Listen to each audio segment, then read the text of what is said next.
the Arsenal were close in their bid for their first Champions League in the history of the club. But at this stage, close is not the standard. The standard, in the words of former Pittsburgh Steelers head coach Mike Tomlin, is the standard. Make that make sense. But this is the Arsenal standard. I'm BG, the bearded one. You can call me BG. I am joined very pleasantly by the guy on the West Coast. Mikey Hers is here with us once again, hopefully to become a almost mainstay on the program. Hello, Mike. I come and I go, my friend, like the wind blows, if you will. It's always a pleasure being back on here with Little Tanner. I enjoy talking to you, gentlemen. Last week I missed out on the real Ryan, which was a bummer because I love speaking to him as well. But I'm sure the stars will align. We are here to open up wounds that may be closing. But, we said to the listeners, you know what? Let's ruin your evening and let's talk about the Champions League final a little bit. So here I am to dissect that just a little bit. We are going to rip the Band-Aid back off again. We are going to reopen, not only ripping the Band-Aid off, we are going to reopen the wound. We're going to undo the stitching and the staples, and we're going to open it, and we're going to pour some lemon juice and salt in it, and it's going to be bad.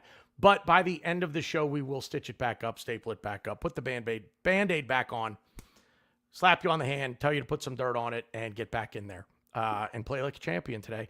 And almost as always, joined by my partner in crime, my co-defendant, my ride or die from day one, the original Ars Bros, Ryan. Hello, Ryan. Hey, what's up? What are you looking at, buddy? Nothing. I'm a little annoyed we decided to do a podcast when the Iran New Zealand is on. No big deal or anything. Just the greatest of matchup. I know you said we're not talking about it, and I don't want to talk about it, but I just want to say really. And here he goes, Mike. He's going to talk about it. 30 seconds. This is your 30 seconds. You want to get out of the way without it is. You're horrible, Ryan. Wrong way. Okay. I just think it's crazy how, I enjoy soccer. I love it. I love football. But the fact that I'm excited for Iran, New Zealand, and I'm watching it, and I'm like, oh my god, this is awesome. It's awesome. I do enjoy the World Cup. I enjoy Iran versus New Zealand. So yeah, that's it. Okay. I would be remiss if I did not point out the fact that, Ryan, your New York Knickerbockers are the basketball champions of the world. Congratulations. First time in 53 years? Yeah, that's correct. Yeah. So congratulations. I hope you enjoyed that. I hope you're still enjoying it because that's oh God. For fuck's sake. Right? Just when we thought we could have nice things, there he goes. There he goes. It doesn't. There it is. What number? Oakley. Charles Oakley, number 34. Charles. Let's go. I like it.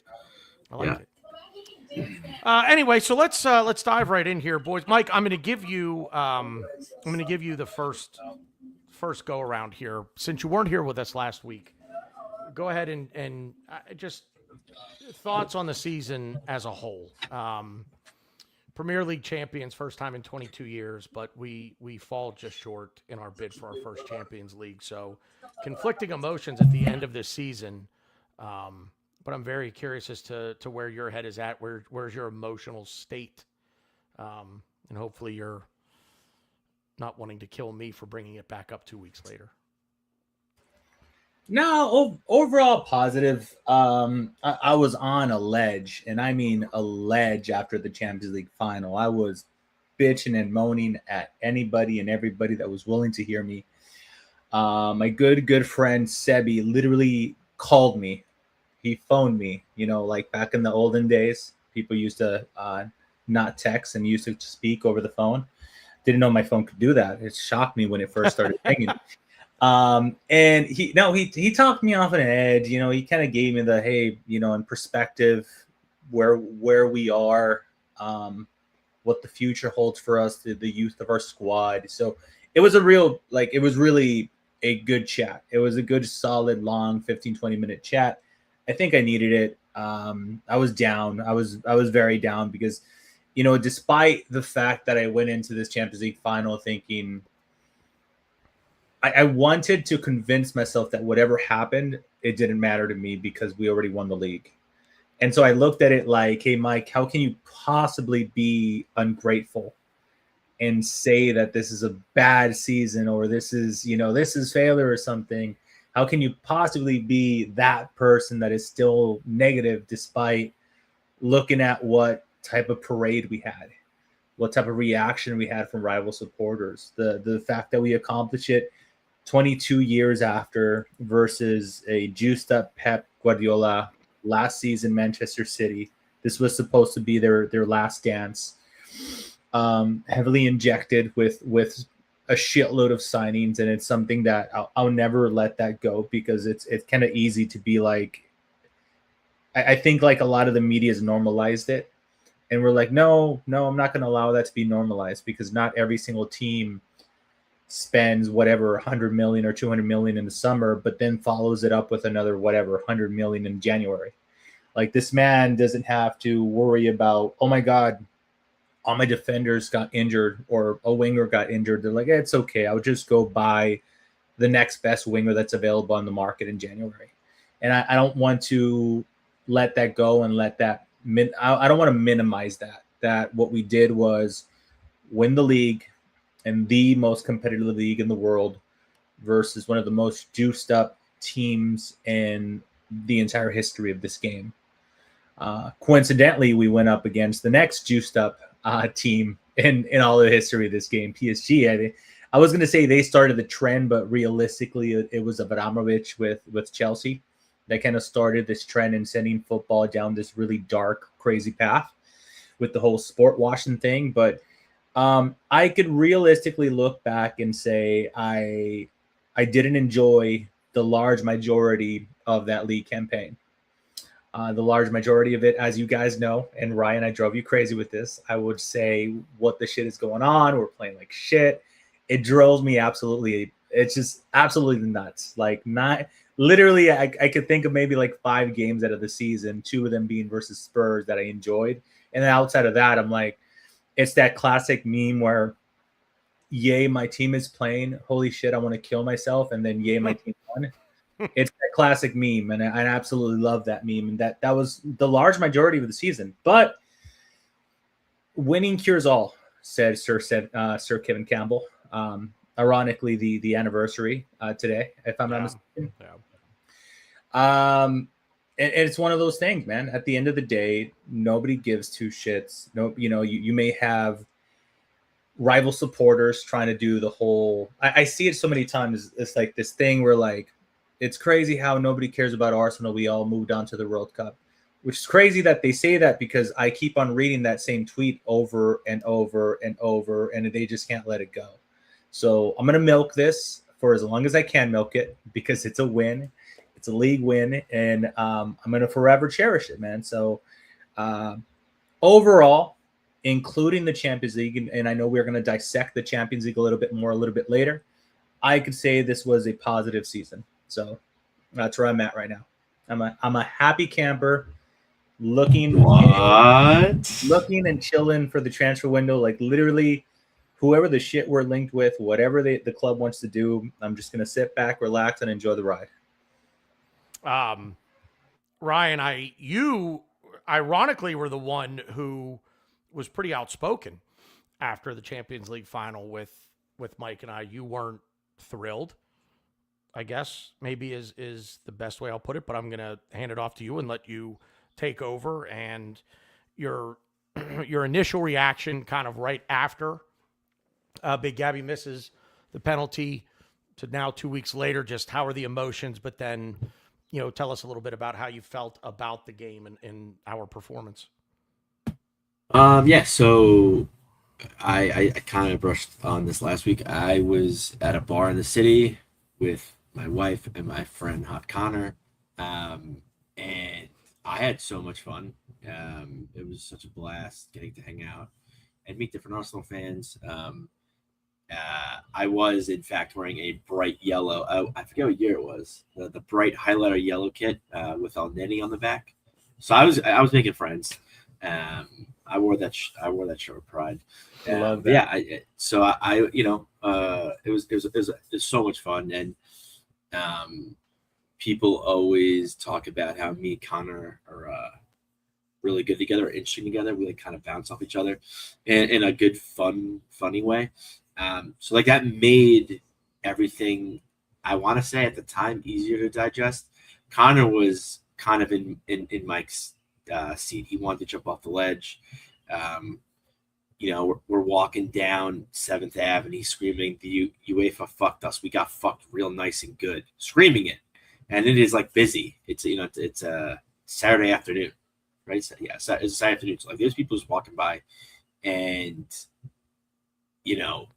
it was very, so I was upset, but it was coated with laughter and having a good time. So it was hard for me to like take it all in at first. And then I got into Penn Station, had Roses, which is delicious pizza. Was meeting up with another group of my friends to go to a concert in the city that day. So I had a really long day. And then it's kind of hitting me. I mean, kind of screaming in New York City about getting fucked by a UEFA dildo. Definitely like kind of brought me into like, okay, yeah, this does suck. But I was like trying to calm him down. I was kind of like, yeah, it's like not that bad. Like, yeah, we got fucked, but like, how about this? Like, we got fucked because of this. We got fucked because of that. I was like kind of like throwing different scenarios at him. Like, no, it wasn't just the refs. It was this. It wasn't just UEFA. It was this. And then I was like, oh, fuck. There was a lot of things that I thought went wrong for us that day. And I kind of was very annoyed because I think a lot of the things that we got wrong, whether it be as players, as coaches, just as the game itself, I think some of it could have been prevented. And I thought it was, in my opinion, it was pretty easy, rudimentary stuff. And we'll definitely get into that. But yeah, so and I think I also agree with Mike. Like I kind of sort of, and I think I said this to convince myself, but I was talking to Connor about it on the train ride into the city. We're playing with house money. Like we won the league. Like that was awesome. That was like such an achievement. We got to the top of the mountain. And like, yes, we could get higher. Yes, we could climb higher. But like, this is awesome. Like I am very, very satisfied for the season. I wish we won more because, I expected us to win the league in the beginning of the season. But it's still awesome. Like it's still, you always want to support your team, think your team's going to win in the beginning of the season.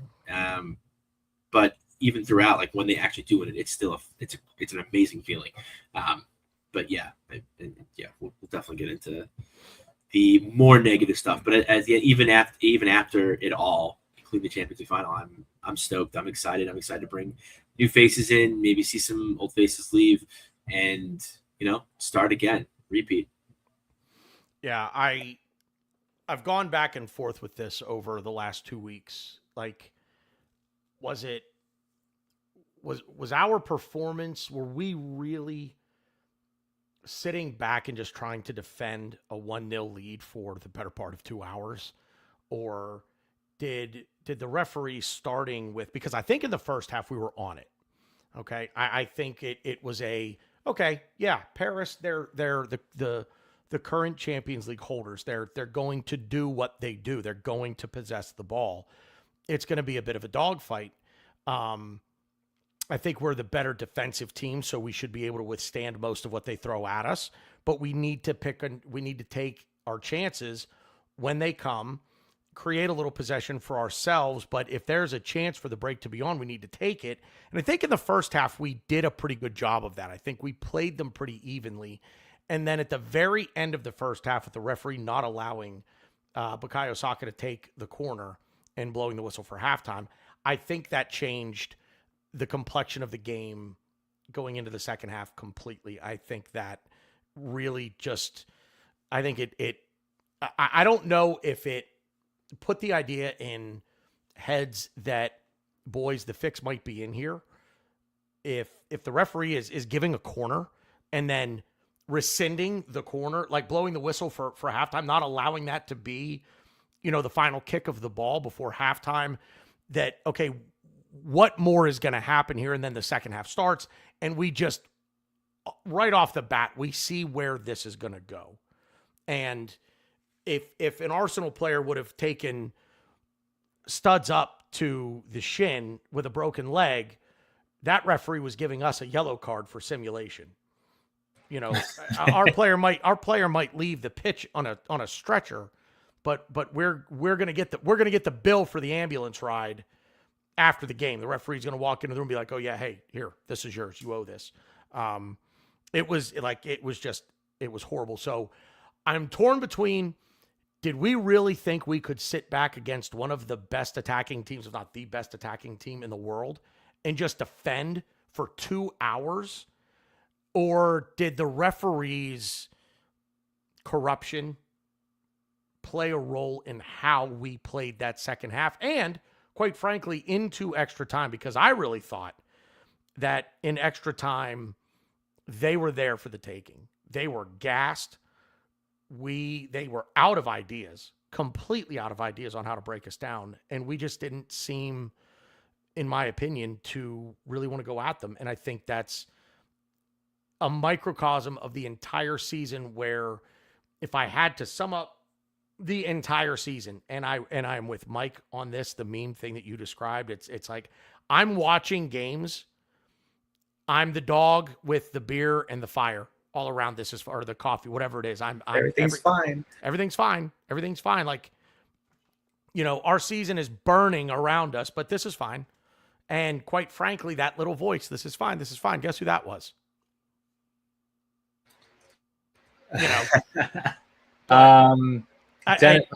To step in, I want to say that I completely thought that was going to be our game plan, to be completely honest. I thought we were going to hold on to that 1-0 lead for a full 99 minutes combined, and we were going to ride off to the sunset. And, you know, again, I've gone through multiple emotions about this, right? But the PSG, the refereeing that we got in the final, I could say that even not being an Arsenal supporter, if you're not a rival that is just, you know, blatantly just taking the piss out of us to take the piss out of us, you would say that the ref seemingly, like, he gave a lot of calls. There was a Marquinhos one where he just grabbed his face and went down, called it. He stopped any counterattack that we had.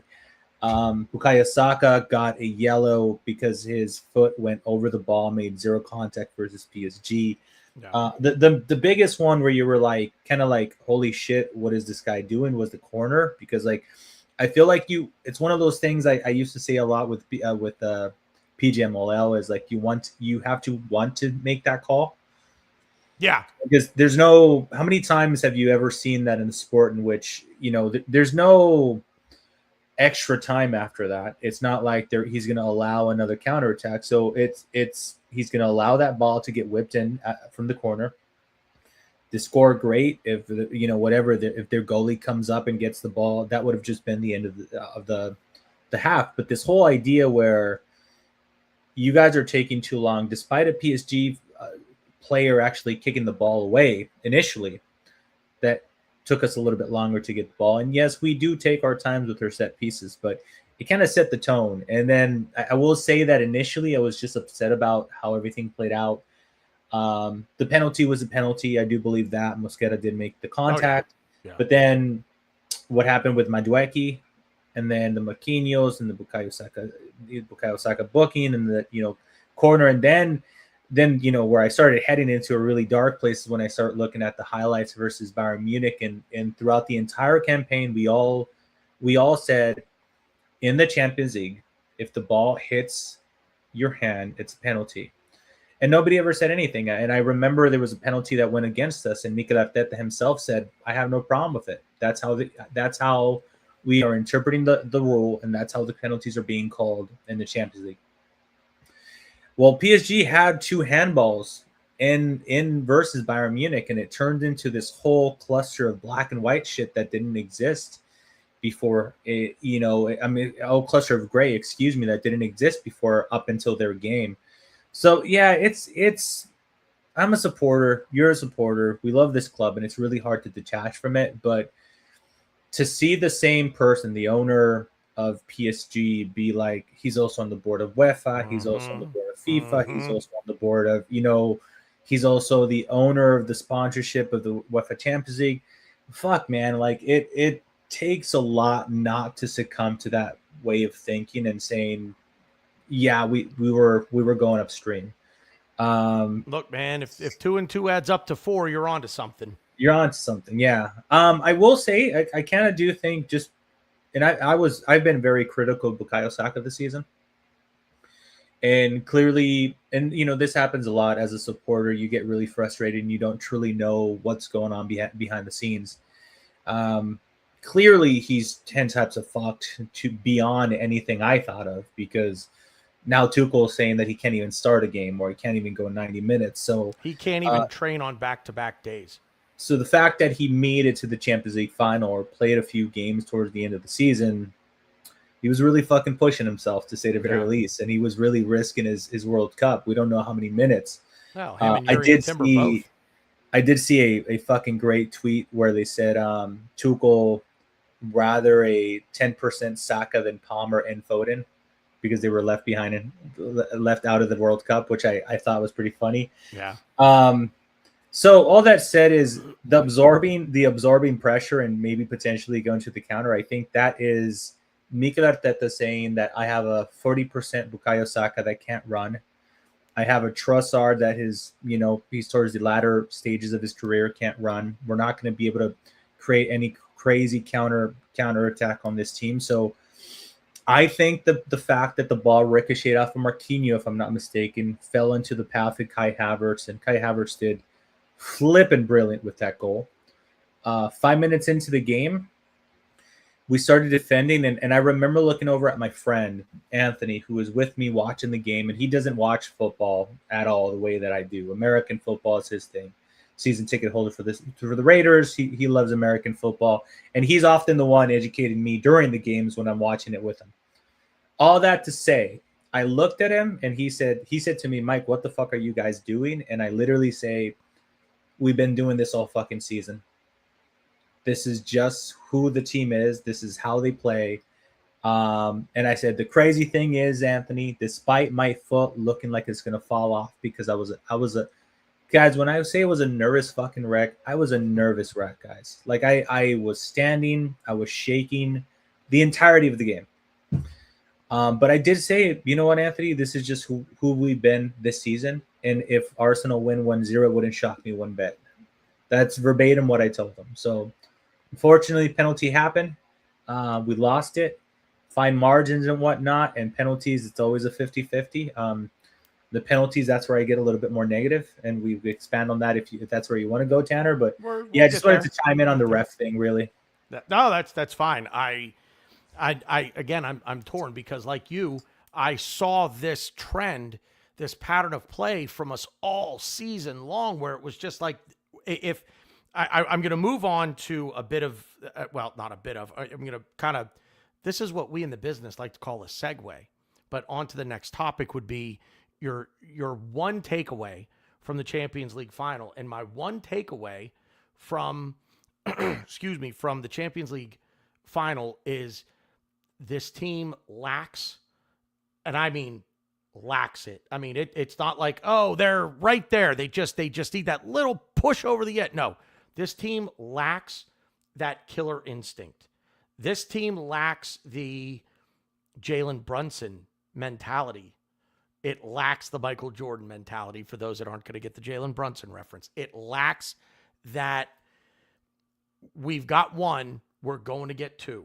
We got. You don't two. get the Jalen Brunson reference. Stop watching this podcast now and go Dutch. Well, yeah. Sorry. No, yeah, right. But the Michael Jordan, the Tom Brady, that elite killer mentality that I'm not done with you. You think you're done. You're cooked. Guess what? I'm turning you into a hockey puck, to make a well-done steak reference. I'm going to keep cooking you until I get tired. And that's what this team, now I understand. You don't want to embarrass somebody. Goal difference, yes, is a thing, but you're up 3-0, 4-0 at 70 minutes. It's like, yep, okay, we can ease off the throttle a little bit, but this team doesn't do that. This team seems to want to keep it close for 70 minutes, not destroy you for 70 minutes. This team wants to take it easy for 70 minutes and then go nick the 1-0. So if I'm taking anything away from the Champions League final, it's the one piece of this puzzle that's missing. And it's not a player, because maybe this is a hot take, but I think this team is currently constructed and fully healthy. The caveat being, and fully healthy, this team right now is good enough to go win the quadruple. And I'm starting it now. You heard here for next season first. You heard it here first. I said the quadruple. The players on this team are good enough. Yeah, I know, Mike. The players on this team are good enough. Tanner's opinions does not reflect that of Mike Hernandez. Add me. I'm gonna add me to that list, please. or McFlurry. Thank you. No, that's what I take away. So Ryan, your one takeaway from, and if you want to jump in on anything with the ref, anything from there, if you want to piggyback on, but finish it up. Yeah, I wish we didn't move on, because I could talk about that game for days. But no, I'm gonna push back on pretty much everything you said. I don't agree. Standard, really. Here we go. The hot to my cold, Mike. The yin to my yang. The good to my bad. And I think it's just I've came to accept it that you both just don't agree with what I'm going to say, and that's totally fine. We want to play this way. We want to win the 1-0s. We are the best. We have the best defense in the league. I don't think anyone really comes close to us. So why would we gravitate away from that? I get it. The goal is to score more than the other team. But if we score one and the other team doesn't really have a chance of scoring, like I'm not worried about it. I know it's not exciting to watch. It's not fun to watch. And I brought this up last week. I get it. You go back to the West Ham thing where VAR decision away from losing 3 points and getting 1 point. I get it. It's definitely a tight rope to walk. So I don't necessarily agree with it, but I do in the fact that we have the best defense in the world. Why do we shy away from it?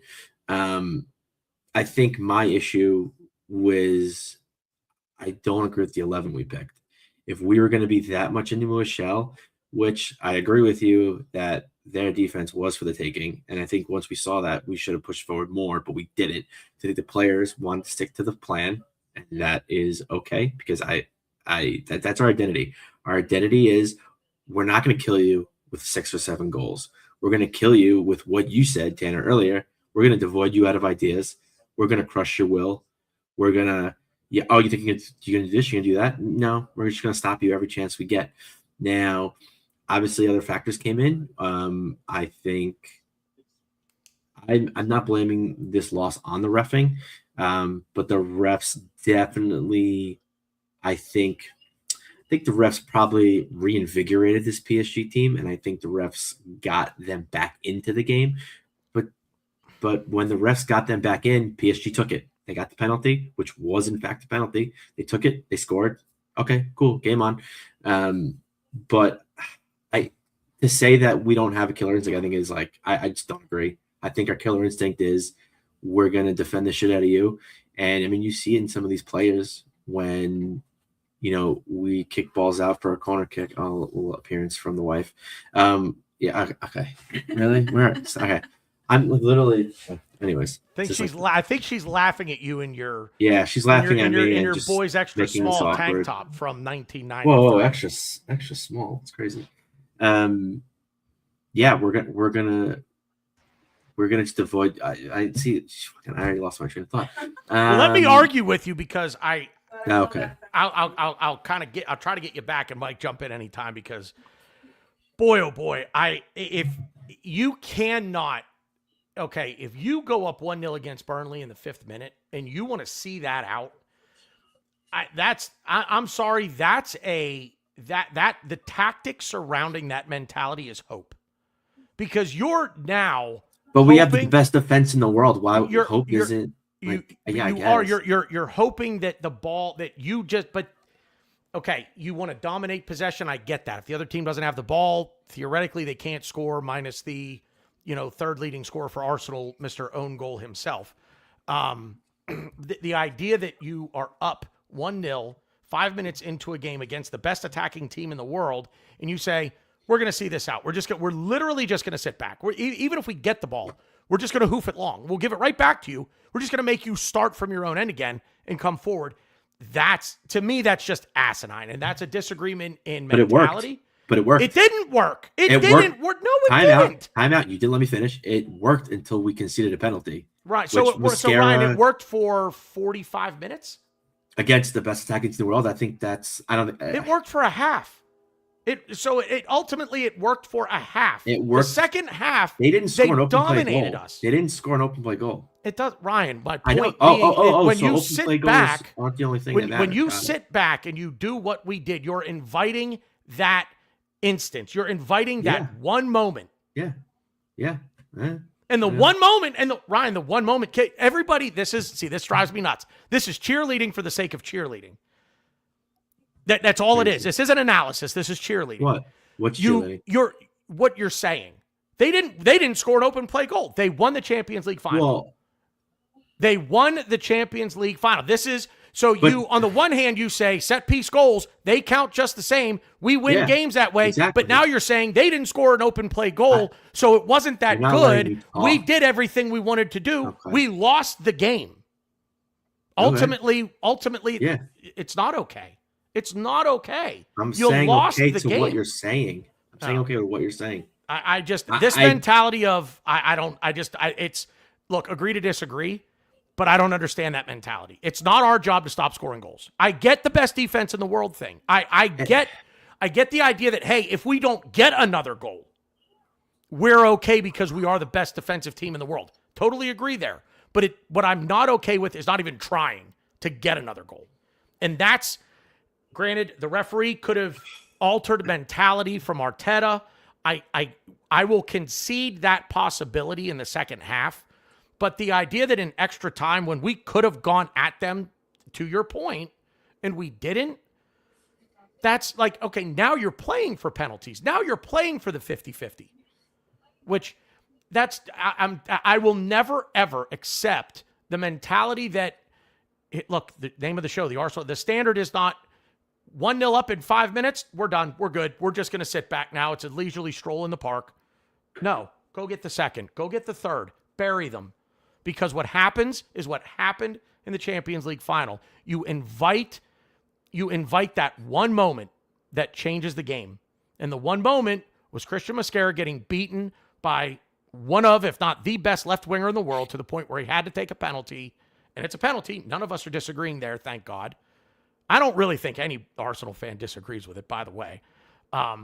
It's a stone cold penalty, and it changes the game. And I never thought at any point we're going to sit. This is what we're going to do defensively. We're going to sit back, and we're just like going to let them come on to us. They're going to get one. They're going to get one. You want to do it against Burnley? I don't even like it there because you should be able to beat them 4 or 5-0. Go get the second goal. So it's. Agree to disagree on the mentality thing. But I don't like the we're done. We're now done scoring. That you're taking it to the extreme. Their mentality is not we're done scoring. Their mentality is we're going to defend you. We're going to devoid you with ideas, and we're going to capitalize on your mistakes. How did we score? Do you remember the first goal? We capitalized on their mistakes. We were sitting back for minute 1. We weren't sitting back from after Kai scored. We were sitting back before we scored. And to me, I don't get that. That's what frustrated me because I didn't like the 11 we picked for the tactics we were putting out. I don't mind. Again, I'm not like Mike where I need to be entertained. It's my football team. I want to win. Obviously, we didn't win, so it didn't work out. But I was fine with doing what we were doing. And what did we do? We did what we did, and we capitalized on mistakes. And I think the mentality was we're not done scoring. We're just going to do the same thing. We're going to wait for them to fuck up, and we're going to capitalize on their mistakes. And I think that's a big reason why when you start a Kai Havertz, I think you're literally telling people you're going to take up pockets of space. You're going to literally capitalize on mistakes because Kai is one of the best players in capitalizing on midfielders and defensive mistakes and goalie mistakes for that matter. But yeah, I mean, I don't know. I think it was very naive of Arteta to start such a young kid at right back for a Champions League final and expect him to do what Gabriel and Saliba have been doing all season. I think that was kind of a mistake. But I don't to say we didn't want to score. We stopped scoring. I just think we had a different way of going about it. And was it right? Was it wrong? Obviously, in the end, it wasn't right. But who's to say if we opened up and we're like, oh, we should attack them, and they don't turn back and capitalize on our mistakes? Because if you watch the Bayern PSG tie, that's what happened. They both teams opened up, and it was a score fest. And for honestly, me personally, and I'm going to get a lot of heat, and I know you both probably disagree with me. I think Bayern Munich has a better attack than PSG does. So seeing that happen, I'm like, okay, well, it didn't work for Bayern. Bayern's a better attacking team. They opened up and tried to go basketball score with them. Didn't work out. Why the fuck are we going to do that? We're going to do the exact opposite of Bayern, because what didn't work for Bayern is going to work. Well, it didn't work for Bayern, so we'll do the opposite. It's going to work for us. And I think it did. Again, I think it did a better job than I thought it was going to do. I just think, again, I think the ref got them in the game. The ref's like, okay. I in a way, I almost feel like the ref thought he was balancing two plates. One was an Arsenal plate, one was a PSG plate. And when we scored, I mean, not even when we scored, I think kind of more towards the half, but he was making a little questionable calls in the first half. His PSG plate was like slowly falling, and he's like, fuck, I got to balance this plate. So he starts calling little ticky-tack fouls, always against us. But again, it's just this is an interesting game, because I think there's a lot of things that I didn't like. But then there's a lot of things that, like, yeah, I didn't like it, but I expected it. The 11 didn't make sense. I think something also that really bothered me, we lost. It seemed like we lost every single duel. We just didn't want that ball. And that, to me, was more soul-crushing than anything, because we bought a lot of players that win duels. Vinny wins duels. Mikel Marino wins duels. Our back line wins duels. Kai Havertz is a known duel winner for a forward. Like, it just, to me, that was how much of that was down to the ref, though, too, because I was. Yeah, no, yes, and Mike, no. Mike, jump in any time here, bro. I think there was times where we just were like, oh, it's a 50-50 ball. You know what? Let's not like. Well, I think the players and Arteta were just caught between two minds, because I think at the end of the day, when you look at a Champions League final, you have anything to play for, you want to go for it. You want to go for the kibosh. And I think it's almost like we were trying to play with, okay, like, we have the best defense in the world. Like, let's just stick to the plan. Don't put your hand in the cookie jar, because the cookie jar is going to close and you're going to get your fingers bit. And I think we tried to fight it a little bit. And I think, in a way, it burned us a little. But I mean, I don't know. I just also, you don't foresee in your game plan to be conceding a penalty. Like, we don't like, having the best defense in the world. We don't really concede penalties that much. So it's like, to be like, oh, like, it didn't work because it's about, like, yeah, I guess, like, and within what you just said, that statement right there, and then Mike, jump in on this, because in my opinion, if you're going to play the way that we seemed to want to play, starting in the first half, starting before we scored the goal, sitting back and absorbing, if you don't plan to draw a penalty, like to commit a foul in the box with that mentality, then you're preparing to fail. You have to be prepared for that eventuality, that if you're going to play this way, you may very well give up a penalty, because you're just going to be on the back foot pretty much at all time. We were on the back foot for 80% of the game, because if all you're going to do is defend, and you're going to defend that close to your own goal, you have to account for that possibility. It's Murphy's Law. If it can happen, it will. Mike, jump in. We were not trying to defend that close to the goal. Mascara got beat. That it's not like we let him come up. Okay, you're in the box. All right, cool. I'm going to defend you now. No, we tried defending him further out, but Kvaratskhelia is one of the best players in the world. Mascara just simply got beat. Mike, jump in. I think the referee shaped the manner in which we went into those 50-50 that Ryan felt that we lost a lot. I thought a lot of those 50-50s we might have not lost as much as the referee gave it to PSG. Like I said, he wasn't overall that generous, and I think maybe the trickle down and the yellow cards that we were receiving, and how every 50-50 ended up with the ref stopping the game for PSG, I think informed the manner in which a lot of our players started protecting themselves from a potential red card. I think that's a little bit of it.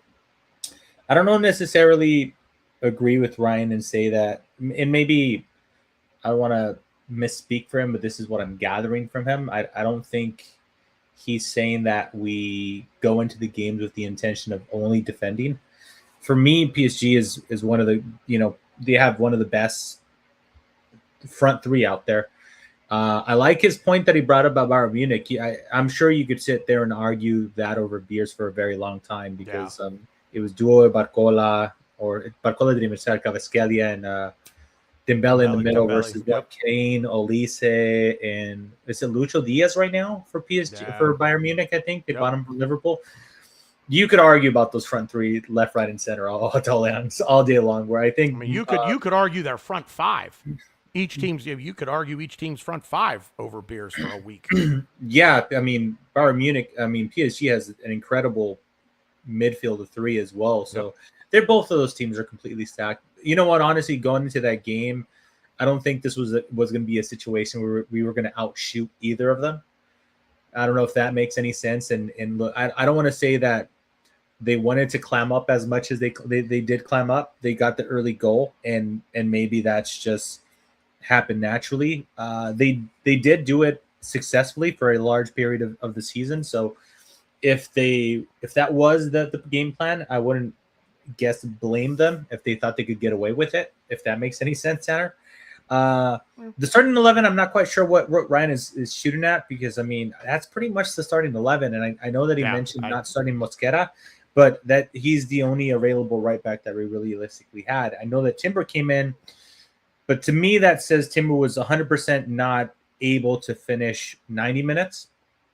I mean, referring to the actual swaps and the changes, I thought that was the most forward-thinking thing that Mikel Arteta has done in a very long time. If you look at a lot of our subs, Madueke offensive, Martinelli offensive, Timber offensive. In my mind, towards the 70th, 80th minute, when all these players started coming in, I just thought, holy shit, Mikel Arteta wants to win this. That was legitimately how I interpreted his subs. So I don't think he wanted to defend as much as he did, but I also think PSG is a very, very good fucking team. Our attack has their own issues, and I think we were kind of forced to play that way. I think this entire conversation started off with this segment, Tanner, was you asking what was your takeaway from the final. Yeah. And you guys kind of hinted a little bit at it, because we started talking about front three. We mentioned Lucho Diaz, Olise, Kvaratskhelia, Dembele, Doan. I think we need a true attacking player. I'll hold my judgment on Bukayo Saka because of the injuries, so I'm not going to slate in and say, hey, we need to move past it. And I was looking for the quote, but I couldn't find the exact quote. He did, Mikel Arteta did take the time to praise PSG for, quote, the individual actions that their team can do.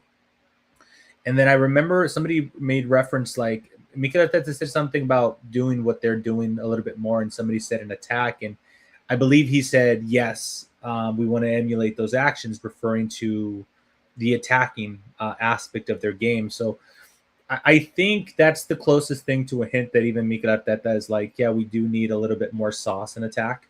So I don't know. I kind of feel like it's minimizing him a little bit to say this is all you are. You're going to be incredibly defensive, and that's all you want to do, and this is how you're going to win everything. I think we're going to see a different Arsenal next season with the healthier Saka, hopefully, with the more sharpened Madueke, because he's not going in, and a very, very strong potential of not having both Trossard and Martinelli. I don't know where Martinelli is still, man, because it's 50-50.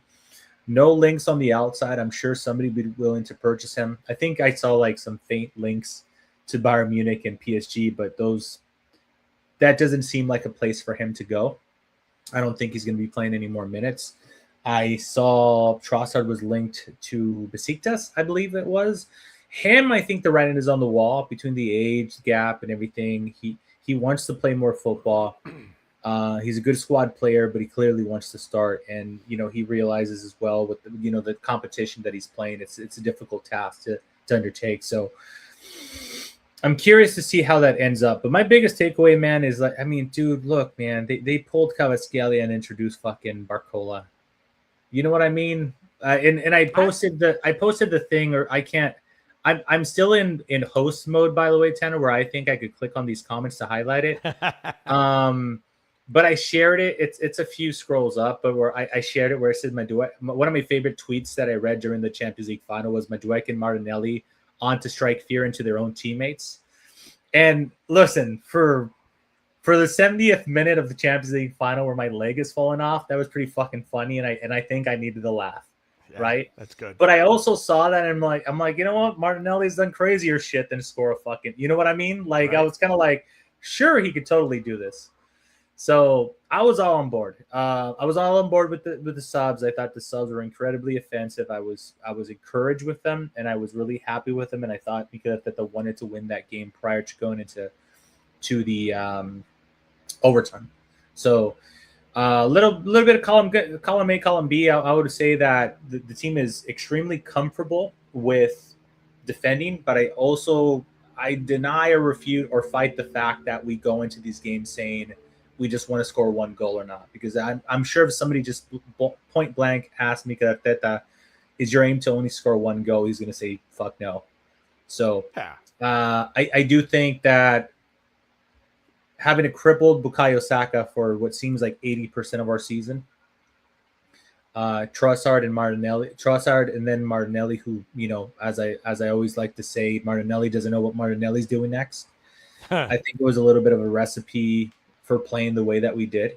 Maybe I'm giving a lot of grace to Mikel Arteta right now, but at the same time, guys, winning cures everything, and he's a fucking champion. You know, he's the champions of the league, so he is allowed that grace, in my opinion. It's one of those things that everybody said, just get over the fucking line, right? Get over the line. Manchester City didn't get over the line the first time they bought the league by sweeping it by 9 points. Liverpool didn't, Liverpool finally did it after failing like 4 times in a row, right? They didn't get any media scrutiny that we did. Chelsea, when they purchased their league title the first time, they went a few go-arounds where they couldn't win anything as well. So I think this is, along with Liverpool, one of the most organic teams that have won the league in the last 15 to 20 years almost. So I'm thrilled about it. But my main take home, just to sum it up for you, is we need more offensive players. That is for sure. I know that we're looking into a left back and a right back, and I don't know what that says for the futures of Miles Lewis-Skelly and the futures of Ben White, 2 very potential different outcomes. But we need something more in the front, man. Like Martinelli, I'll say this till I turn blue. Martinelli is an absolute excellent squad player. I don't think he should be you the nicest thing you've ever said about him. Yeah, I was gonna say I've said a lot of things about Martinelli. I don't think I've ever said he's not a great squad player. I think he's a really good utility player for us. I've also said he would be an elite wing back in England and in Italy. I've said that multiple times, right? I go, just go to Milan, bro. Just be the best wing back Italian football's ever seen. It's just he can't be, hey, pun for the new podcast name, the standard of player that is starting week in, week out for us is kind of. Hey, my controversial opinion is I also still think that about Djokovic, and he scored the most goals for us, right? But I still can't see him and say, holy fuck, you hurt my eyes. Sure, we were fucking spoiled by the fucking king, right? We were spoiled with Henry. We're spoiled to a lesser extent with Kai Havertz. And then you see this big brute running around, but he's scoring goals. So what the fuck do I know, right? So it's hard to like get away from that. But wingers, that's my take home, dude. Wingers. I'm gonna mute myself and I'm gonna kill the camera because it's getting dark over here. I'm gonna turn on my light, gentlemen. Ryan, I think I may have stole your thunder. What is your takeaway from the Champions League final? I don't know. I don't know if I could put it into words really. I'm kind of gonna hypocrite myself a little, but like I don't think Arteta knows what he wants to do in the big games. We have this identity of playing around our best players, which are, in my opinion, our 2 center backs in Declan Rice and Raya. I think it's our 4. So we're gonna play defense. We're gonna rely on our defense to bail us out. I don't say bail out because it's not, but I just and Mike kind of didn't understand what I was talking about. It's like I if we were gonna sit back and absorb pressure and win in moments, that starting 11, you're not starting Odegaard. Odegaard's a player that's very good, getting the ball in the box, having those intricate touches in the box, making those intricate passes in the box. We weren't in their box. So why is he starting? Leo is he's an interesting player. If we're gonna sit back, I don't like him. Martinelli is our best Martinelli is our best defending winger. Period. Point blank. No one is our better defending winger than Martinelli. And he's fast and he's gonna play on the counter. And if that's kind of what our plan was, Martinelli should be starting. And I think he started to start because Sharp was starting to play better. He's coming on late, and he's like, "Oh, I can't not give him this opportunity," which I can't necessarily disagree with. But yeah, and Miles Skelly. If you're sitting back, Miles Skelly's not the guy you want. Miles Skelly, since he came into the midfield, has been a progressor. He likes to dribble. He dribbles out of pressure. He likes to carry the ball up and start attacks. We did attack, but he didn't really affect. He was great in a defensive aspect, but as far as like what his job in the midfield is to carry the ball, to progress into the final third, he didn't really get a chance to do that. So I didn't agree with it. So it's funny because Connor asked me what would my 11 be, and I picked this exact 11, but I didn't want us to do this. I was like, yeah, this is what I want, but Arteta's going to pick Zubimendi. I actually thought Arteta was going to pick Odegaard, but I wasn't sure. I was on the fence about him or Eza. But like, I don't know. I just didn't. I don't think the 11 matched what we did on the field, or what we ended up doing on the field. Like, but then I agree with Mike. I don't think our plan was necessarily to really sit back the way we did, because it was. I was very surprised. I was even someone who has banged the drum of this is our identity. This is what we want to do. We want to play around our best players. Our best players just happen to be defensive players.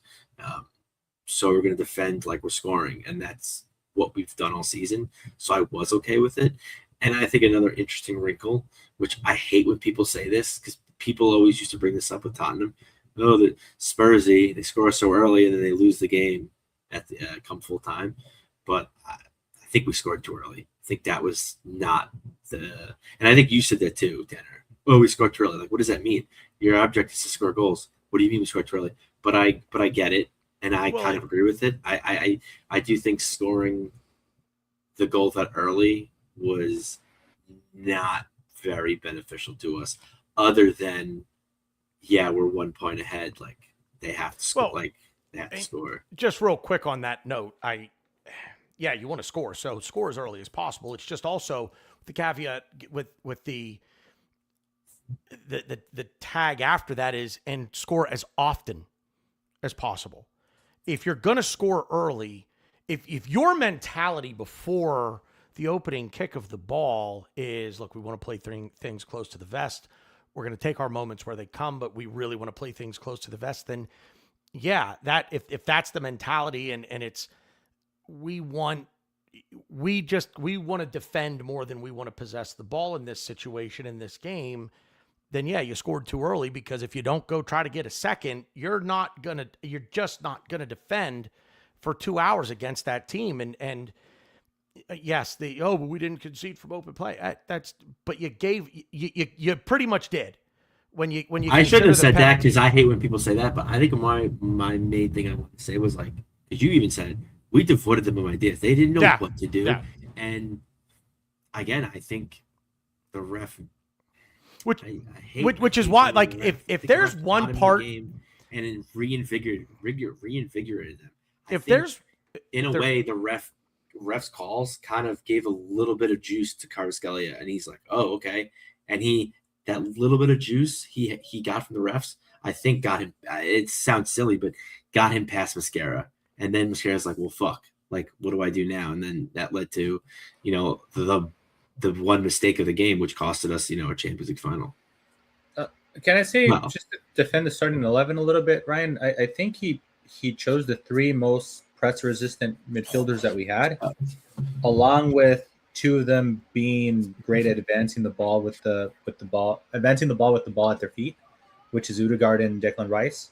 We've often seen them throughout the season just taking strides, right? Just eating up, walking into space, yard after yard. So, I want to refute that his game plan, in my opinion, wasn't to go in to defend the manner and the manner in which we ended up defending. Miles Lewis-Skelly is very press resistant. He's really good at getting the ball back. Declan Rice, Odegaard to carry the ball forward. There was no long passes forward due to the fitness of our wingers and Gyökeres not being the fastest player out there in the world. I think we did have a game plan that Declan Rice and Odegaard were going to help transition the ball forward. I just think it just didn't pan out that way. We couldn't remember, like a season or ago, we all one pattern that we had is Raya just flicking the fuck out of the ball to the left and Martinelli off to the fucking races. And he always had that space. We get, obviously PSG is a different animal than the Burnleys or Southamptons of the world or West Hams of the world. So those opportunities are going to be a little bit less limited. I think Trossard got in there because he's the more clinical of the two. You made reference that Martinelli is our best defensive winger. Sure, but think about clutch moments, and I'm pretty fucking sure Trossard takes that crown. I'll stand by that. You anybody that wants to pull me out and say, Mike, you're out of your goddamn mind, feel free. But I feel considerably more comfortable with Trossard receiving the ball in the final third than I do Martinelli. Martinelli is the type of player that you bring in towards the end with space, with tired legs in the defense for the opposition, and maybe a team that is willing to play suicide ball like Paul Sanchezoglu's Spurs, or just play that high line where none of them are on their own fucking half. That was just my defense on the midfield. I don't know. I view the starting 11 pretty solid myself. That was just I agree with everything you said. Problem is we did none of what you said. So that's why I agree with everything you said, but I can't agree with what you said. Everybody has a plan. What was it? What did Tyson said? Everybody has to get punched in the face. Yep. Until they get punched in the face. We got punched in the face, boys. But we didn't though. We scored in 5 minutes. We didn't get punched in the face. That's the issue. And that we did the punching in the face in the first 5 minutes. So then, and like I said, we did this for minute 1. We didn't do this after we scored. I said to Connor before we scored the goal, what is this? What are we doing? This PSG team could be gotten. Their goalie, I've never heard of. But it's like their back line, like Marquinhos. I thought he was like retired like 10 years ago. Like it wasn't. Marquinhos is a decent defender, but past his prime, and he was the one. Hakimi is probably the best right back in the world, but defensively, yeah, fine. But if that's what you're if you're in the Champions League final, that's what you're gonna hang your hat on. Like, and then we're gonna sit back for minute 1. I didn't. I was very, very, very confused. I guess I'll put it that way. I even like talking this out with you guys. This is our identity. We want to defend. We want to do this, but through the 120 minutes we played football, during large parts of the game, I was obviously singing the songs. I was chanting. We were going crazy at the bar. But I was watching the game. I was pretty confused. Mike, I think you wanted to jump in there. Go ahead. Well, yeah, a comment that Alex put in our he put a few, Gyökeres and Kai. The first one that I read was, we had a great chance to score the second, but Havertz took too long, and then Havertz scores his chance. We're champions of Europe. I don't necessarily disagree with Alex, and this is not me having a go. I do a lot of times feel bad for our strikers, because our strikers get 2 chances and motherfuckers score both. Otherwise, you're in the doghouse. And I feel like players like Haaland or insert a Liverpool forward here, they get substantially more bites at the apple. They get like 5 chances to score 2 goals. and we get like 1.5 to 2. That BX Gooner, that one is awesome. That's gold. That's Yeah. pure. That's gold right there. That's just me being, I guess, slightly defensive. Well, it's slightly defensive towards our strikers, but also slightly criticism towards the manner in which we play, and what I alluded to earlier in the podcast, which I wish we created more chances. And it's a big issue that I have. And sometimes I've mentioned it a few times. I mentioned it on this podcast. I'm not Gyokered's biggest fan, but when Gyokered like gets one chance versus whatever Wolves or something, and because he doesn't score that one chance, he's viewed like, oh my gosh, he's pretty shit. I think it's a little hard. Like, like I don't think there's a striker alive that goes 100% shots taken, 100% shots scored. So, yeah, I said I'm on both sides of the fence here. I'm being a little defensive about Kai Havertz and Gyokered. At the same time, I'm being a little critical with our chance creation. So, I'm a little bit column A, column B, as I often am, gentlemen, as you guys know. It's quite all right. It's quite all right. So we've given our takeaways. If it took us a half hour to get there, but we did give our takeaways. What if there's anything that Arsenal need to take away? Mikel Arteta, the players, is there what do you think they need to take away? Is it? I mean, Mike, you may have said. I mean, do they need to take away, in your opinion, what you took away from it? I mean, I think for me, it's probably one and the same. They need to find, they need to find that killer instinct. But I'm going to harken back to what BX Gunner said, and Arteta definitely overthinks a final, or if not overthinking it, then what Ryan said, and Ryan, correct me if I'm not quoting because I don't remember it verbatim what you said, but he doesn't quite know what he wants to do. He gets caught in between two minds. And Mike, you said this. You said the caught in between two minds. And Ryan, I think you kind of said he doesn't know what he wants to do. I think that's what he needs to take away is, okay, how do I want to attack this? And there are, as Ryan famously said, that horses for courses. And that doesn't just apply to players in terms of a starting 11 or how who you're going to name on your bench, who you're going to bring in, and things. It also, the horses for courses applies to tactics. You don't have to play the same way in every game. The mark of a good coach is to find a team's weakness and exploit it. Not every coach. Now, I do also think that there is something to we're the better team. We're going to impose our will on you. This is how we want to play, and this is what we're going to do. But at the same time,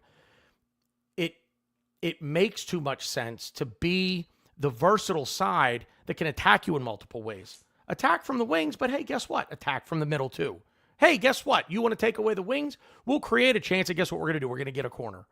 And we've got the best header in the world, header of balls and header of footballs in the world. I can be careful of what I say here. In Big Gabby, we're the best team in the world at set pieces, so we'll kill you that way too. So pick your poison. We're going to get there one way or the other, but this team seems to be stuck in we don't know what to do, because that's really what I'm watching is we have all of this possession. It's like, that's great, but now what do you do with it? You're the dog that chases the ambulance. You caught it. Now what are you going to do with it? And it's like this team, you get to the final third, you get into a good attacking position, and then it's Gabriel Martinelli. If you want to get specific with it, it's not Nani Madueke. He just doesn't have the finishing product. I think he knows what he wants to do, but Mike, like you said, Martinelli doesn't know what Martinelli's going to do next.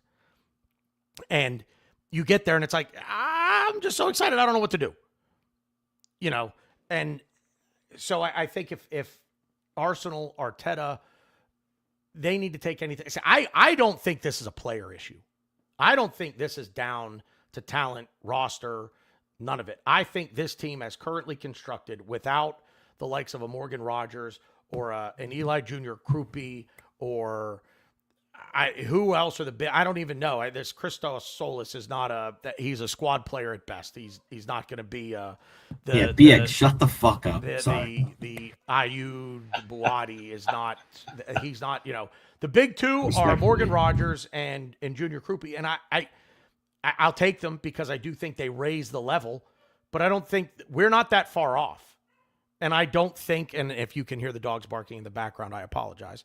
But this team isn't far off, so I don't think this is a player issue. I think it's a mentality issue, and that can cover a broad range of ideas, if you will. So, Ryan, is there anything that you think the club should be taking away from losing this final, or does it pretty much just tie into everything you've already said about what you took away from it? So I think every time you speak, I'm just going to come in and be like, I won't even say that. Well, I'm going to say it now. But I Here we think go, Mike. for the audience at home that will be watching the show in the future, I hope you do. But when I come in right after Tanner, it's because I'm disagreeing with him. Disagree. I don't think the players. I don't think Krupi really raises the ceiling. I think he raises the floor still. I think that it is a player issue. I think we can't be. It's crazy because I was confident we could win the Champions League final, but Trossard should not be starting a Champions League final if we expect to win. I think Miles Skelly is like on the fence a little bit. I mean, he was phenomenal. I will say he was phenomenal. He was putting out flame. It's funny because I talked about how we couldn't win duels. We couldn't do anything. He was the only player to me that like really stood out. Thank you. I agree. I think Krupi's a great player. He helped us win the Premier League. I'll always love him for that, but he's young. He's still developing. He's not someone you're going to bring in and be like, okay, cool. Like we had 84 points. Bringing Krupi is going to now get us to 94 points. It's not going to happen, at least in my opinion. But yeah, I think it is a player issue. I think we need to bring in an upgrade on Trossard. I think, I think we need an upgrade on Mascara, but we have Timber. So, that's another thing. Like, we need to be healthy. Like, there's just a lot of things. But I think first and foremost, there are players that we need to bring in. Injuries are not that's not a consideration. No, I know that. Because you have to account for them, but if your only focus is to account for, and I'm not saying you're saying that, I'm just saying if your sole focus is to account for injuries, and this team, boy, oh boy, my goodness, can we just buy everybody? Because if we buy everybody in the world, 90% of them are going to be injured at some point during the season, and that's going to come just in training because there will be no other teams. Sorry, Ryan. No, it's great. And also to kind of backtrack a little bit, I just remembered this because I have the memory of a goldfish. Arteta talked about how Calafiori got hurt really close to the game. That's why he didn't play. I'm starting to think the 11, I think we had plans to start Calafiori in the Champions League final. And I think we had plans to really kind of play around him, really cause some dynamism in the attack. And when he didn't play and we put in Capier, who I think is a great player and I think he can attack, but he's completely different than Calafiori. Not even the same, not the same player profile at all. So I think that kind of changed things a little bit. But yeah, my main concern is left. We need an upgrade on left wing. I think we need. Is that the difference? Thing. Is that one? Well, is that really the one difference though? No, I think Timber would have been phenomenal. Funny enough, and Timber would have started if Timber were fit. So that's not a player issue. That's an injury issue, which we already talked about. I'm not. He played, and I will say, just let me real quick about this. I'm not talking about injuries.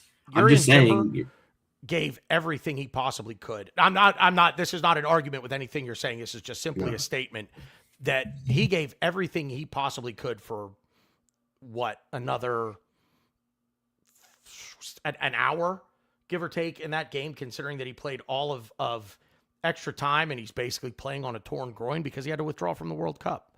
So I mean, he did not look like he was injured that badly playing when he came on, and then come to find out that his groin is pretty much ripped apart and he had to pull out of the World Cup. That sucks. But anyway, I'm sorry, Ryan. I think that's not a debate to you. No, it's okay. And I think it's so funny too, because real quick on the Timber thing, like me and Stan have talked this ad nauseum on different shows, and how he was fit to make the bench and he played. So why not just and you said he played for an hour.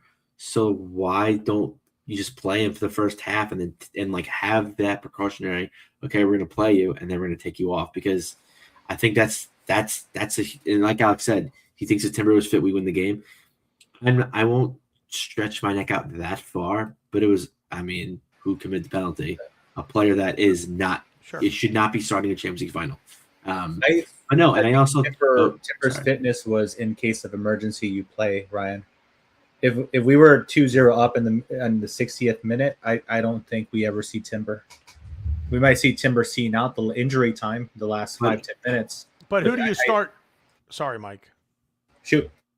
Ryan, who do you start in place of Mascara, though? I mean, Ben White's knee is shattered. Timber's groin is ripped apart. No, I'm not saying it was a wrong decision. I get it. It was injury, but I just. Okay, I thought you were saying No. You've said this more than once on this show now. And I'm like, are you going to go where I think you're going to go with this and say that Declan Rice should have played right back? I don't know, and that's the issue. I don't know what the answer is, and I don't think Arteta. I don't think he knew either because we've played Rice there, we've played Zubimendi there, and I don't think either of them are good. I don't know, but I think, and like Mike said, Timbers is brought on in case of emergency. I don't know if it was an emergency because he came on, it was 1-1. So why are we bringing him on when we're tied when we need to score? I think you played Declan Rice at right back. He's considerably more offensive than Mosquera in all three subs that Arteta. Yeah, but I'm saying I'd rather at that point just play Declan Rice at right back. I also think that at that point when it was right after Mosquera had committed the foul. Yeah, and if you go back and you watch building up to that, you can see it coming. Yeah. Kvaratskhelia is putting him on absolute toe. You can see it. You can see it coming. And maybe it was before the foul. I think that's a part of it too. I think it's just if you leave Mosquera in there, and look, I think Timber went to Arteta and said, "Look, I can give you an hour. I will run what is left of my groin off for you for an hour because it's Champions League final."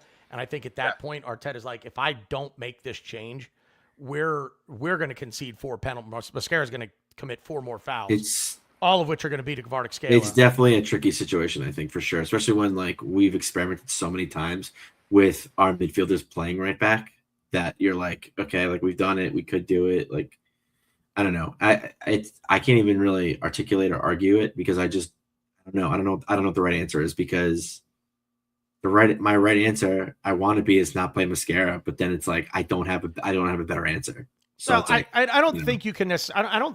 I see. At no point did I walk away from this saying, "Oh man, if we didn't play Mosquera, this is because that's not an option." No, that's what I'm saying. You know what I'm saying. And so at no point am I walking away blaming. That's not. I'm not saying either. You are. It's just not something that I'm looking at saying, boy, if it weren't for that, we no. This has, in my opinion, this is more about what we didn't do than what they did. Because they didn't, again, I will concede they didn't do anything. Yeah. I will concede that, but neither did we, other than defend our asses off for 2 hours. And with the few chances in the second half that we did create and in extra time that we did create does come down to a bit of it's twofold. It is the referee because there were moments we had possession. We were on the verge of creating and the referee blows for a stupid offensive foul. That was attacking crazy. foul. I forgot about that. That was crazy. Well, and the Timber where he's got the ball on the edge of the box and in basketball it's a hook. You've got somebody posted up and you hook and you spin, sure. And he does get his arm extended. That's not a foul. I'm sorry, that's just not a foul. And it's on the edge of the box. He's around clean, and now the referee wants to blow the whistle. And it just seemed like almost every attack that we created that could have led to something, the referee blew the whistle for something, or there was just a lack of I want to say clinicalness, whatever that word is. Somebody jump in there. But that's missing as well. And when you have Madueke on, who that's been his MO all season, he can get there, no final product. Martinelli doesn't know what Martinelli's going to do next. Gyökeres, the style of football that we play doesn't really suit him, in my opinion, and I'll still say that even now that the season's over and he was a leading scorer. but it just didn't come off. We didn't do anything on that side of the ball either. So, Mike, I want to ask you if I may, to just kind of keep things moving here, because we're at an hour and 15. Yeah. Is there anything that you want the club to take away from this other than what you've already said? So I mentioned the winger, and I think you did. Yeah, you did. I'm sorry. Yeah, no. I was going to add. Sorry. So the winger was something I saw in the final, and I think that the club should take that away. That, and I think they know, right? I'm not the smart guy that realizes that we may need a little bit more umph right there in our left wing, right? I think they noticed that. But one thing I would love for Mikel Arteta to do, and maybe a lot of it is based around the fitness of our club. But like I could think of some circumstances, and like Miles Lewis-Skelly didn't play for like 80%, 90% of the season. Now that you know he's capable of playing deep line midfielder, maybe don't play Zubimendi every fucking minute of every fucking cup. Or now that you know that, if Madueke is healthy, don't play Saka into the ground. Don't play insert player here. I do think a takeaway from Mikel Arteta maybe, and I know he views football at a much higher level that I can't even fathom, but there's plenty of opportunities that I saw where I'm like, motherfucker, can you not play Zubimendi? And like, we spoke about, like, one of the last times I was here, Tanner, we said this over and over, and it was like necessity is the mother of invention. Mother of invention. And I think that's how we ended up with Miles Lewis-Skelly. It's like we ran Zubimendi into the ground coming from La Liga, where he was not used to this level of physicality. And then we had to pivot to something new. Now, all I'm asking is for, now that we realize that it's an option, and, I'm sure Timber would have taken a lot of minutes off of, like, Odegaard would have taken minutes off of Declan Rice, etc., right? I'm just saying, when given the opportunity, guys, let's try to rotate a little bit more. That would be nice. That's all. Because I do think, out of my head, Mike. Get out of my head. I am a big believer in thinking that if you shave off 10, 15, 20 minutes accumulatively throughout multiple matches, it does help for fatigue and match fitness on long term. Well, Zubimendi had played more minutes than he'd ever played in his career, and we still had like 10 or 11 games left in the season. So that tells you pretty much all you need to know right there, Mike. Sorry. Yeah, no, that was it, man. It was short and simple for me. I just a takeaway, I guess, for the manager, and of course I've always laughed and saying, hey, I'm the guy that lives a million miles away, giving a suggestion for Mikel Arteta on what to do. But hopefully that he realized Miles Lewis-Skelly can do it. He probably already did, but now he feels a little bit more confident doing. Hopefully we get to see those that midfield three rotate a little bit more. Yeah. So two things left, but we're going to combine them. We're going to make this our final thoughts, because we've gone about an hour and 20, and I want to wrap this up. Overall, is the season a success? Okay, so for me, and Ryan did. Put it this way: if one of you say no, and I'm going to argue you. Fucking bro, we suck. Wow. We couldn't even win a simple fucking cup tournament, right? I mean, we are shit. No. Hey, Mike, he can't beat us both. Can't beat us both. You know what? He's like the Energizer Bunny. I just don't want to argue with him, because I know the fucko will just keep on going. Yeah, it's a marathon with him. All I can do is sprint. Imagine how his wife feels. Yeah. You're learning, Mike. You're learning. Good job. Yes. I said it. I think the one of my opening sentiments was it's a successful season. I put a lot of the negativity behind me. And so there's no way I could view it as differently. We finally got over the mental hump of winning the league. It was 2-3 years in second place. I argue that the first year that people bashed us, we were never supposed to finish in second. The aim for that season was top four. The fact that we took it all the way was brilliant story of football. Just a young, naive team that kept on playing. And, we made it all the way that far. the last 2 seasons, yeah, we went in a little bit more as favorites. I think we were all shocked that Liverpool won it the year prior. Nobody kind of assumed that Orange Slot was going to have that effect on Liverpool, or things were going to go. They were going to get the rub of the green. So that one was really disheartening for a lot of Arsenal supporters, I believe. It was disheartening for me because I was like, holy shit, we've been in this two-man race this entire time, and here comes Liverpool that was supposed to be dead, right? Yeah. So that one was a rough one for me. But overall, a success. And a little takeaway in this, we didn't talk about the penalties too much, guys. And this is my hot take. This is my hot take, and Ryan shares a group with me, so he might already know this hot take. I still haven't forgiven Eze. I just think, no, Ryan, when at this level, all I ask is that you hit the fucking target. I was distraught for Gabriel, but I thought to myself a few things. As he was walking up, I said, why the fuck is the defender doing this? But Gabriel has given us moment after moment after save, and you could almost overlook it. Eze, as you guys recall, and this isn't the first time I said this, guys, I told you guys a long time ago that I felt that Eze was a real vibe type of transfer. It felt awesome to dunk on Spurs. And he scored 7 collective league goals. 5 of them were versus Spurs.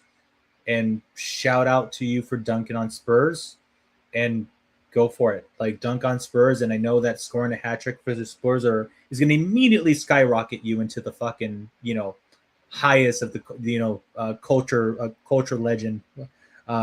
What's the word I'm looking at? A cult hero, excuse me. Cult hero, yeah. Cult hero. I understand all of that, but I mean, for the return of 60 million with his name tag, I was just let down with Eze for the entirety of the season. And the fact that he went up there, did that stupid fucking run in, and didn't even hit the, like, I feel like if the goalkeeper, Curious 2.0 as BX referred to him, got hands to the ball, and I'm like, well, fair fucks, he got hands to the ball. But to miss the goal by a yard, man, I hope he balls out next season, and I love him again, guys, because I just, again, 60 million for a hat trick versus Spurs. And again, I don't know. I was left underwhelmed with the signing. That's all. Ryan, refute me, because you were just you made the craziest of faces when I said I haven't forgiven Eze. So where are you? Did you, like, overall, do you feel like he had a good season? Because I just objectively, if he had scored a hat trick versus Burnley, not Spurs, is his season still, oh my God, what a great fucking signing? Or is this like a lot of vibes around the whole transfer in his season? Yeah, I think I agree that I think he was a vibe signing. I agree that he was kind of like a cherry on top of a sundae. Like, we didn't need him, but it was a bonus, and I was glad we brought him in. I think he had a good season for us. Could it have been better? Yes. I don't think it's as bad as you made it out to be, but I will say, and again, I'm holding Connor like he's my prom date, watching these penalty kicks, and I literally were watching as they go up, and I was like, so it's funny. I love watching penalties, but not when it's my team or when I have like a civic rooting interest. I hate it. Yeah. And I've watched enough to where I think I have a decent read on people, where if I look at their face, I look how they're breathing, I look how they're setting up, I can kind of gauge if they're going to make it or not. And I said to Connor, I go, he's missing this penalty. He does not know where he wants to go. He looks nervous. He doesn't look sure of himself. He's telling you right now he's going to miss this.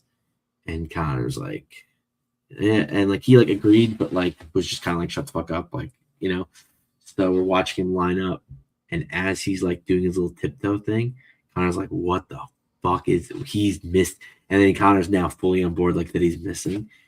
And after he missed, Connor was just like, yeah, he tiptoed because you were right. He did that tiptoe. He did that little dance or whatever, the little shuffle.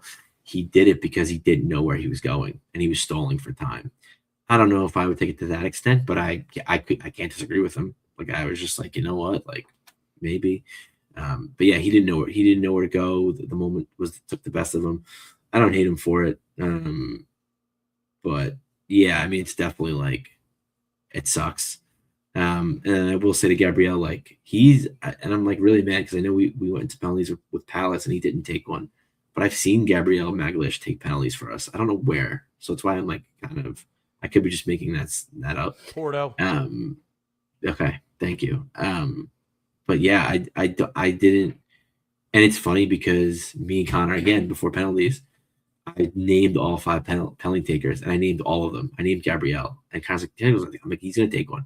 I've seen him take penalties for us. He's gonna take one, and I didn't name who took the 4th penalty. Was it Timber? I don't remember who the 4th person was. I think I didn't name Timber. I didn't name whoever was the 4th penalty. I didn't name them. I think whatever. But I nailed everybody else, and everyone looked at me like I was nuts when I said Gabriel. Like they're like, "What?" Because we were talking. I was talking to Connor, but we were talking to Tutu. We were talking to a bigger group, and they were like, "Gabriel." I'm like, I think he's gonna take one. He's a leader on the pitch. He wants. I think he relishes in big moments. He wants the big moment. So I think he's gonna take it, and he did. And yeah, I mean, it's unfortunate, but I know this sounds crazy. This sounds stupid and corny, but it's like I don't mind this because we're going to learn from it. And the pain of this, I think, will make us better. It'll make us stronger for sure. I guess my final thought real quick is, yeah, well, real quick, I want to talk about this, but I got cut off by the final thought. I think this ref, going back to Champions League game, I think he saw Saka taking his time, and he was taking his time at this corner at halftime. And he's like, oh, you're going to pull this shit? Well, guess what, Mr. Bukayo? This ain't the Premier League. He blew the whistle, and he goes, oh, how do you like them apples? And since he blew that whistle at halftime, he was like, you know what? These entitled English pricks, I'll show them. They want to waste time. I'll show them. Mascara got a yellow for time wasting, which is bullshit. Yeah. I think the ref took Saka taking his time for this corner personally. And I think he took it as if almost Saka was bragging to the ref, being like, oh, we're up 1-0. I got a corner for halftime. Yeah, I'm going to fucking get my nails done and everything. And I think from then on, the ref's like, okay, cool. You want to play with fire? Yeah, I'm gonna show you. And the ref took the game into his own hands, and that's just unfortunate. But that's all I want to say about that.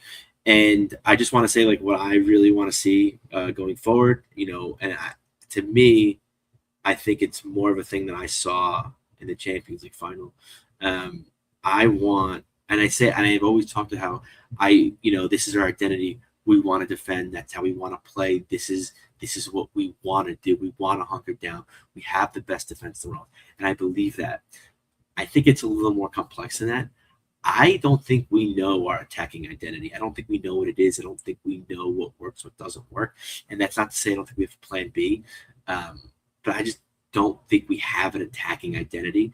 And when you say identity, you think if it's one thing. I think it can be two things.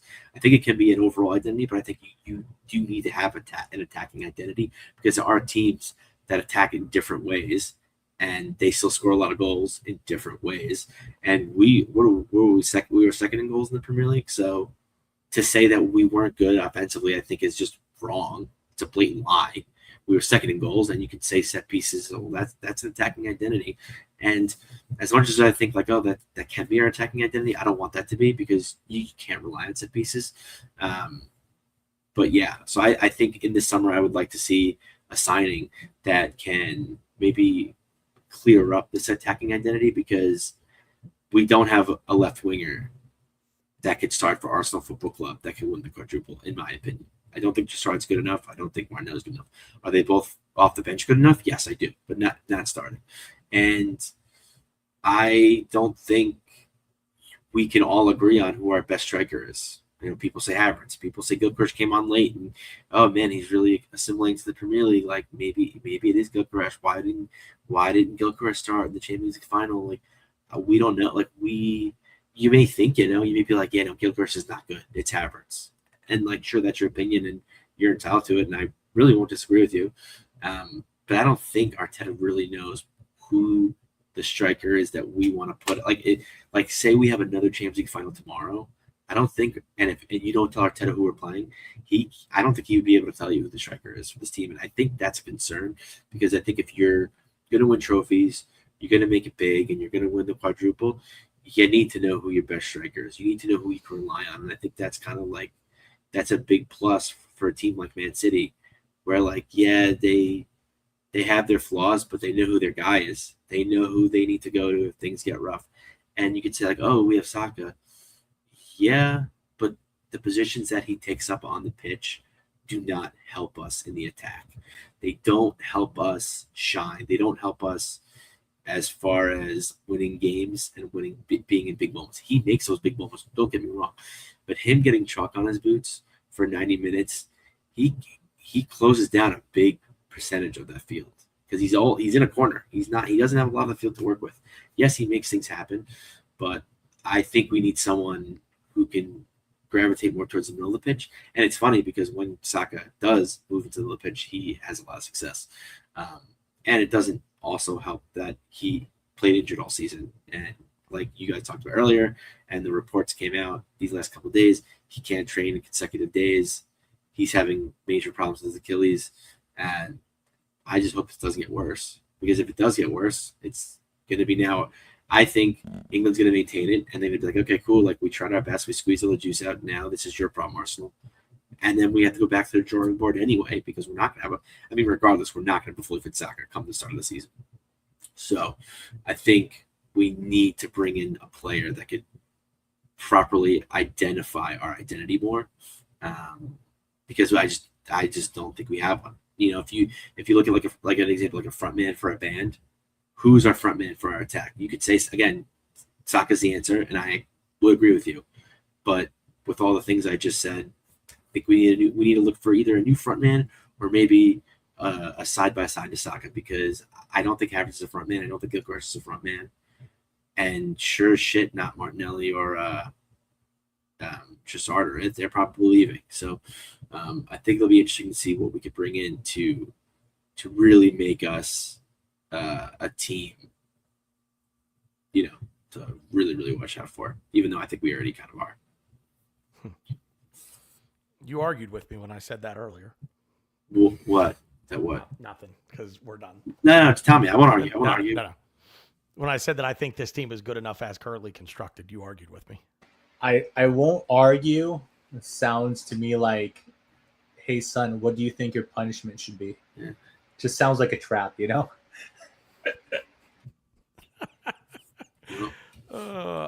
Anyway, my final thought is basically just because Ryan just went for the last 20 minutes. Hell yeah. Well, I mean, I didn't talk for 20 minutes, to be fair. I got to. I didn't get to talk about the ref in the corners. I'm kidding. All I'm gonna say is thank you to the chat. Everybody in there, you know who you are. I'm not going to sit here and run through everybody. You guys know who you are. Thank you very much. Everybody watching on Twitter, thank you guys all very much. If you are not currently subscribed to the YouTube channel, please do that now. Click the bell icon so you never miss a show. Give us a thumbs up or a thumbs down on the show if you didn't like what we had to say here tonight, but just interact with it either way. We are also on Spotify.